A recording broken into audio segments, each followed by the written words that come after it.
ñu ngi leen di nuyu di leen jaajëfal yéen ñuy suivre chaîne bi di Xalaat TV ñu leen di dalalaat ci seen jàngatu bés bi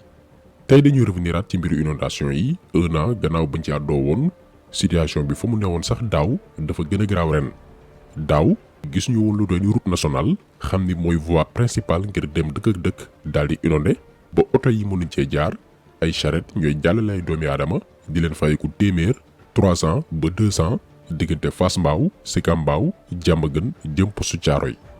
daaw gis ñu woon ay manifestation ba cay baari autoroute à péage di ci am parce que ñiy duru inondation dañoo dem ba xam ni ñii jiite leen ay image ay vidéo ak wax li leen métti safu leen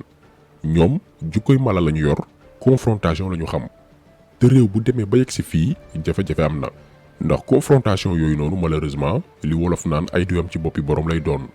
bi ñu baaree woon péage bi ñaata ñoo rate woon seeni vol waroon tukki ñaata ñoo waroon gaaw yegg fañ jëm moo xam urgence la ak lu mu mënti doon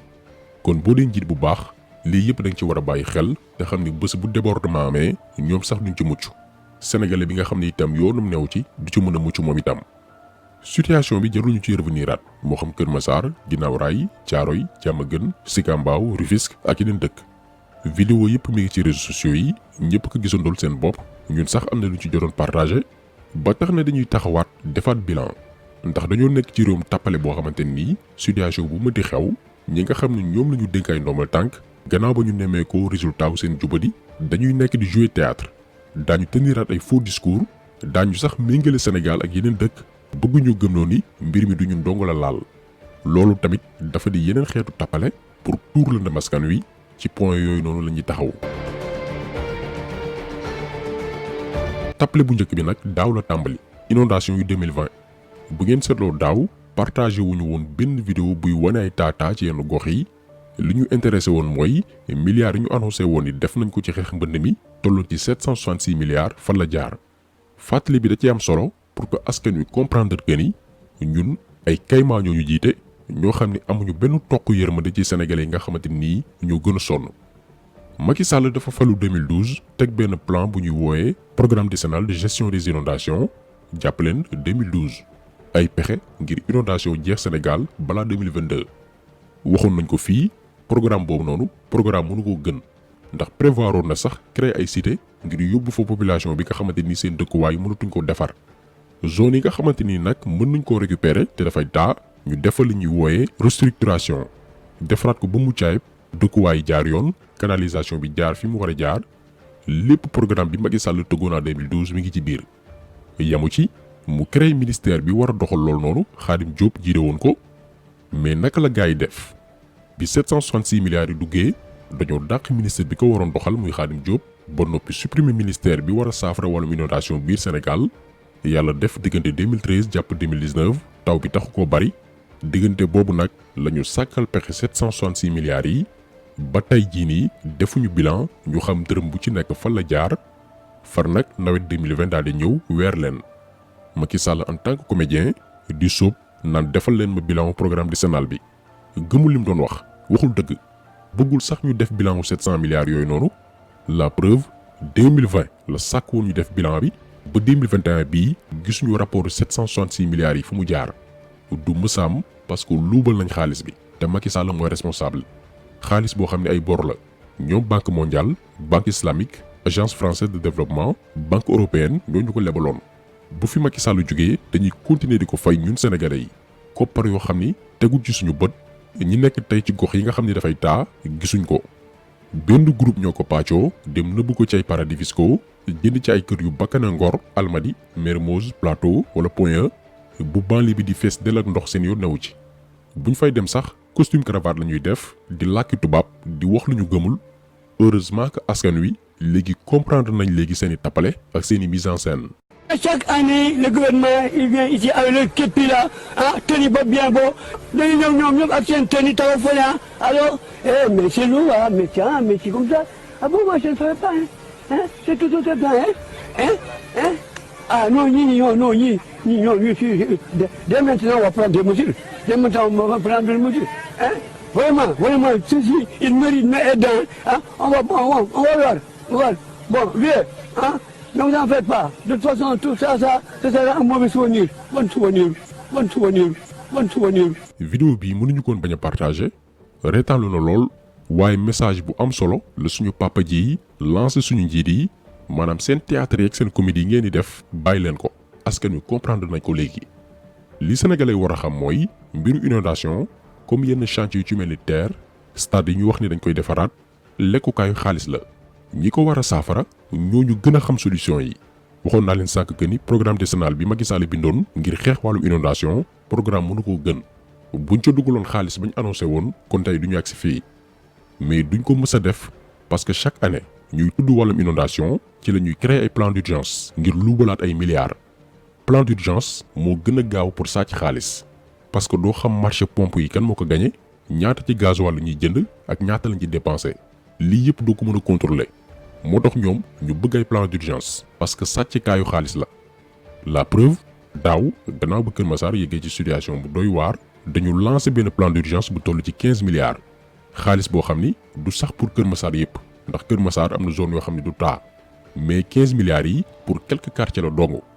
ñu dawal quelques mois ministre bi ñu dénk goxee goxaat yi muy Omar Gueye ne réglé nañ problème yi daanaka à 98% maanaam bu jafe-jafe yi doonoon téeméer juróom-ñeent fukki yeeg juróom-ñett yi wut nañ ci ay saafara. En ce moment, au moment où je vous parle, les ouvrages sont opérationnels à près de 98%. Et de ce point de vue-là, nous pouvons rassurer les populations de Keur Massar que nous ne verrons pas de pirogue ni de Zodiac pour cette année. Oui. C'est 15 milliards qui sont investis dans la phase d'urgence. Les entreprises sont en train de travailler pour des travaux sur 12 mois qu'elles sont en train de réaliser en 6 mois. C'est le lieu de les féliciter pour cet engagement citoyen. mu ne waa Kër Massar nawetu 2021 bii moom du ngeen gis ay gaal wala li ndiroog moom yàlla def fa Macky Sall taxawoon daaw 2020 di photo ak a tappale 2021 ndox baa nga fa ba léegi ak ay moto pompe ñun liñ doon xaar mooy moom Macky Sall mu delluwaat foofu noonu gis lam fa bàyyi mais seetlu ngeen ne ren dafa làqatu pale daal la nekk di mise en scène ak a théâtre ak waa RTS tayle ki nga xam ne mooy Antoine Diome ak Oumar Gueye organiser waat réunion d'urgence comme chaque année ne lancé waat nañ beneen plan Orsec mobiliser waat 27,8 milliards. Est-ce que yéen a ngi comprendre système mu lekkukaay xaalis bi 766 milliards lañ annoncé woon 2012 ngir régler définitivement wàllum inondation daal di lekk xaalis bi yàlla weer leen en 2020 wala ni liggéeyu leen fi dara ba tey defaguñu bilan wu 700 milliards yooyu noonu 2020 ñu annoncé waat 15 milliards tey la wàllu gën a ay ba léegi defuñu bilan encore une fois ñu xam 15 milliards yooyu noonu ndax dugg na fañ ko war a dugal ñu ne déetawaay ñu annoncé waat ren 27,8 milliards duñ ci sori xam nañ fan la nar a mujj sàccee koy lekkaat quelques millions la ñuy jël jënd ci ay moto pompe jënd ci ay carburant te dañuy ngàcc li ci des jëm seeni poche ñoo koy séddoo wàllum inondation lekkukaay xaalis la biir Sénégal nguur gi amul pas-pas amul volonté ngir jëlee ko fi définitivement li koy firndeel mooy Omar Gueye gannaaw wax yu dul dëgg yi mu fi waxoon barki Demba Ndiaye amul jom amul kersa au lieu que mu baaluwaaq sénégalais yi ci naram yu rëy yooyu noonu mu fi defoon barki démb muy comparer Sénégal ak yeneen dëkk. C'est pas quelque chose qui est, disons, propre au Sénégal. Nous avons vu ce qui s'est passé tout récemment en Allemagne avec 200 morts, ce qui s'est passé en Belgique avec plus d'une quarantaine de morts, en Indonésie, en Chine, etc. Bref, un peu partout, deux éléments fondamentaux pour l'homme sont en train de se transformer en difficulté. C'est le feu et l'eau. Mais l'eau également est source de développement. Nous avons besoin de pluie au Sénégal. genre discours yi dafa di itam ay xeetu tàppale ngir. Das Handeln mit CFDs ist für viele ein Begriff. Aber wisst ihr eigentlich auch, wie das funktioniert und wo man das überhaupt machen kann? Plus und dafa di itam ay xeetu tàppale ngir tuur la askan wi wax na bu tudd ay Allemagne Belgique ne am na sax ñu fa ñàkk seen bakkan foofu liñ fay leeral mooy dëkk yooyu noonu inondation exception la fa dëkk yooyu yëpp mu lim la fa xewoon mooy li ñuy wooyee catastrophe naturelle. Allemagne par exemple mbir yañ fa nemmeeku mësu fa am depuis 1949 jamonoy maam loolu la ñuy wooyee catastrophe naturelle événement yoo xam ni météo sax prévoiru ko woon ay taw yu jéggi dayo lu kenn xaarutoon dëkk yooyu noonu doo fa dégg manifestation doo fa dégg ay ñaxtu parce que seen état def nañ la ñu war a def créé nañ ay canalisation assainir seeni dëkk di jël xaalisu réew ma di ko def fañ ko war a def ñooñu duñu ñaxtu duñu taali pëna duñu baaraay route parce que xam nañ ni lii ndogalu yàlla la yàlla moo ñëw seeni nguur def nañ leen war. Sénégal nag li fi xew du catastrophe naturelle ndax boo jëlee Dakar bi nga xamante ni fii la inondation wulee ñaay mais lim fi taw taxul ñu naan taw boo ko comparé yeneen dëkk yi nekk Sénégal ay taw yu normal moo fi am fii Dakar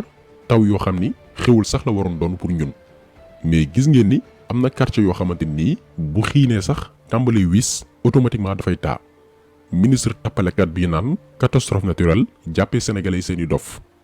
ci réunion d'urgence bi ñu amoonoon palais Macky Sall dem na sax ba ne yenn ci population yi tamit ay responsable lañ ndax ñoo dem ci zone yi nga xamante ni dafay taa ñu daal dafay dëkk maanaam ñoom léegi ñoo ngi jéem a rocc seen responsabilité ci mbir yi gannaaw ba ñu lebijee ay milliards ci suñuy tur promettre woon ñu ni daañu régler mbir bu inondation waxuñ ñu woon mënuñ ko régler dañ ne ñoom mën nañ ko laaj réew mi ñu jox leen ko ñu dem tëgg programme wuti ay milliards wëlbatiku jël xaalis boobu noonu luubal ko ba noppi nag dañu yéen responsable yi ndax yéen dem dëkk ci zone yi taa lii naa fekk nguuru Macky Sall lii war askan wi la lii tàppale gënu koo rëy te ci fànn yooyu noonu la ñuy ñëw. ci wàllum dëkkuwaay comme que léegi nee nañ askan wi ñoo ko def ndax ñoo dem fekk fuy taa ñu tabax fa seeni kër dañ leen di xamal ni askan woowee ñu joxoñ baaraamu tuuma ay victime lañ li tax ay victime lañ mooy ñun sénégalais yi dañuy fay ay impôt ak i taxe nga xam ko wala nga ñàkk koo xam fan yi ñoo ngi coow dundu gu cher ak yenn produits yi daañ ci ñëw ci suñu beneen vidéo li ko waral mooy bu fekkee ni état dafa yokku taxes yi muy teg ci kaw ay opérateur économique pour duufal xaalisu nguur gi loolu moo fi xew actuellement ñooñu itam di ay opérateur économique duñ ci boole wax ju bari ci consommateurs yi ñi nga xam ne ñooy jënd la ñuy fayu taxes yi leen di état di imposer kon nga xam ko wala nga ñàkk koo xam bépp produit bi ngay jënd yaa ngi ciy fayee taxe boobee nga xam ni mooy duufal keesu état ci sa xaalis boobu noonu la état bu Sénégal tegee ay bërëbu liggéeyukaay yoo xamante ni ay milliards la ñuy coûter moo xam seen salaire seeni transport seeni prime de déplacement ba ci ñenn ñi seeni logement ñun ñoo koy fay ngir lan ñuy caytu dëkkuwaay fépp ci Sénégal urbanisme ci la bokk domaine ak cadastre ñoo ngi ci biir ba ci armée bu Sénégal suñu réew am na ci benn bànqaas boo xam ni caytu anam gi ñuy occuper suuf ci Sénégal mooy liggéeyam ñu naan ko direction de surveillance et du contrôle de l'occupation du sol ñu gën ko xam ci DSCOS institution yi yëpp ay milliards la ñuy coûter ñun sénégalais ñoo leen di fay te seen liggéey mooy xeex dëkkuwaayu jaarul yoon kon bu ñu seetaanee ba am ay sénégalais yu tabax fu ñu war a tabax c'est parce que état deful liggéeyam te pourtant jox nañ ko ay moyens yu mat sëkk am nañu seen quartier am ndox tey boo fa delloo woon ay at ci ginnaaw suuf su baree bari moo fa newoon ñu ko daan lay di ko bale booy dox sa tànk sax dafay dugg ci biir suuf si buñ leen waxoon ay at ci ginnaaw que fii dina mës a am ndox duñ ko mës a gëm parce que duñu ay expert bay xam suuf su baax loolu état moo ko war a def à travers ay services am ak ay boromi xam-xam ba sénégalais bu ci nekk xam fan mooy zone inondable ak zone yi nga xamante nii mën nañ faa dëkk fan ngay xamee ni wax yu ci mel ni population bi ñëw dëkk fu ñu war a dëkk tegul fenn boo jëlee par exemple Parcelles Assainies bu Kër Massar bi nga xam ni am na kër yu fay taa ña ko moom ay papier SNHLM lañ yor këru liggéeyukaay boo xamante ni nguur gi moo ko taxawal ngir defar ay dëkkuwaay yu mucc ayib entreprise boobu noonu moo leen teg fa ñu nekk te nguur moo ko moom léegi sénégalais bi moom am confiance ci nguuram jàpp ni sax jënd kër ci zone yi ñuy woy Parcelles Assainies moo gën a wóor am ay këyitu SNHLM bi nga xam ni président mooy nommé directeur bi ngeen ko yow yaa ko def ndax yaa dem jënd ci zone yi nga xamante ni dafay taa te moom bu muy jënd yëgul tinul dafa jàpp ni suuf su baax la donc Sénégal nañuy waxante dëgg te bàyyi tapale ñu bari ñi seeni kër di taa tey ay victimes lañ dañoo sax war a porter plainte nguuru Sénégal ndax dañ leen nax gëmlu leen ni fii ngeen di jënd zone bu baax la te wóor alors que loolu lépp dara mu ci. beneen jafe-jafe bi mooy zone yi gën a baax Sénégal am lotissement bu jaar yoon ñu daal di koy assainir canalisation bi jaar ci mbedd yi tali yi génn mu accessible ñoom autorités yi séddoo nañ zone yooyu noonu sénégalais lambda bi taaba mbaa fonctionnaire wala employé benn entreprise bi nga xamante ni la muy fay ku weer matul 300 000 kooku mënul jot ci kër yooyu noonu ndax boo ci jël bu fekkee ni titre foncier la di nga génnee lu mu néew 18 jàpp 40 millions terrain dong laa la wax tabax ñëwagul leneen ak leneen ñëwul. APEX bu Kër Massar bi juddu barki démb rek tey boo fa bëggee terrain 15 millions mënu la koo may parce que dëkkuwaay bi dafa baax te diggante bi yokku na njëkk yi kon ngeen gis ni. kër gu baax boo ko bëggee Sénégal faaw nga yor lu mu néew 18 jàpp 40 millions sénégalais yi am moyens yooyu noonu motul 10%. léegi soit da ngay dëkk ci location ba sa doole jeex wala nga dem ba xam ni lii jëmul kër say doom dañoo war a màgg te bëgg nga leen yar ci environnement bu mucc ayib. comme que amoo njëgu titre foncier ci zone yi nga xamante ni ñoo gën a baax gën a accessible gën a am sécurité da ngay dem wuti benn terrain délibération ci localité boo xamante nii wóorul la ba xam ëllëg dafay taa wala déet te délibération boobu noonu donte mairie moo koy jëbal dafay am aussi signature préfet mooy représentant wu état ci bépp zone kon këyitu état nga yor fa nga nekk état moo la fa teg donte dëkkuwaay bi du am plan d'assainissement du am canalisation mais da ngay jënd tabax dundee yaakaar lii la sénégalais di jànkonteel boo newee nag sa bureau climatisé doo wàcc sur le terrain lu dul jafe-jafe am na nga sol sa costume di jouer théâtre yow doo xam lii lépp wax ji mooy Sénégal amul politique d'habitation bi tax ñuy wax maanaam fexe ba dëkkuwaay mën a yomb ci bépp doomi réew mi moo xam fu sa kàttan toll lii amul suñu dëkk bii fépp fu baax ñoom séddoo nañ ko seen biir ba noppi nag naan génne leen Dakar dem ci yeneen région yi te ñoom xam nañ ni defuñu dara ci yeneen région yi nekk Sénégal ba habitant ba fa dëkk mën faa toog dafa gis boppam loolu amul politique yu baax yépp Dakar lañ ko yamale zone industrielle yi ñi ngi Dakar entreprise yu mag yépp ñi ngi ci capitale bi léegi yow sa liggéey nekk Dakar entreprise direction wala ministère bi lay recruter mi ngi Dakar ñu ne la yow demal wuti kër ci yeneen région di xëy si chaque jour Dakar boo ko defee weer dootoo ko dolli boo demee ci yeneen région yi réalité bi mooy dañ leen bàyyi ak seen bopp moo tax ñëpp daw ñëw concentré wu ci capitale bi dëkk yu ci bari tey boo fa demee daanaka jeunes yëpp Jakarta la ñuy dawal parce que liggéey mënu fa am donc nañu décentraliser mbir yi ba noppi fexe ba bu weesoo Dakar yeneen région yi am ay économie yuy dox ba population bi di ko yëg bu loolu amee jarul sax ñu naan gars yi génn leen Dakar ñoom ñooy dawal seen bopp ndax li ñuy wut ci capitale bi ngi ci yeneen dëkk ñàkk pexe moo leen fi bàyyi ñu bari ñu ngi Dakar mais ci seen ñàkk pexe ndax seen liggéey yëpp fii la nekk. mbiru inondation yi nag nee naa leen solution bi gars yi xam nañ ko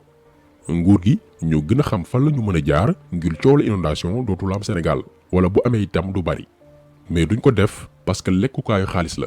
chaque année ñu annoncé ay plan d'urgence yoo xamante ni ay dizaines de milliards lañ ciy def wala ay centaines de milliards te kenn du xam fu muy jaar faale wuñu askan wi yërëmuñ leen rawatina banlieue bi nga xamante ni dañ leen considère comme ay sous-hommes ay nit yu suufee yoo xamante ni jàpp nañ ni ceeb ak diwlin mooy saafara seeni problème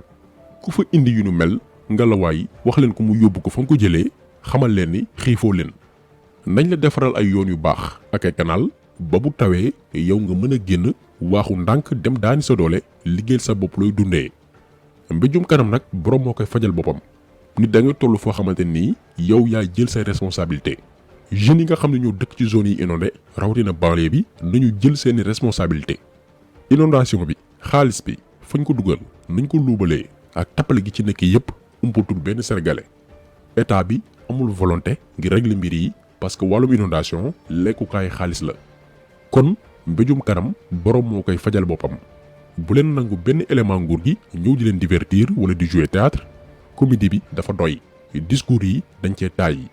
lu dul yónnee ay techniciens ngir ñu régler wàllum canalisation bi leneen lu ñu def ay caaxaan la